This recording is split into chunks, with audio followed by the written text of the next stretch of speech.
తల మీద చెయ్యి వేసి బొట్టు పెట్టినా, తాళి బొట్టు మెడను కట్టి బొట్టు పెట్టినా, తల మీద చెయ్యి వేసి బొట్టు పెట్టినా, తాళి బొట్టు మెడను కట్టి బొట్టు పెట్టినా, సన్ని కళ్ళు తొక్కినా సప్త పదులు మెట్టినా, సన్ని కళ్ళు తొక్కినా సప్త పదులు మెట్టినా, మనసు మనసు కలపడమే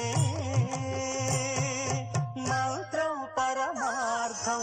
శ్రీరస్తు శుభమస్తు, శ్రీరస్తు శుభమస్తు. శ్రీకారం చుట్టుకుంది పెళ్లి పుస్తకం, ఇక ఆకారం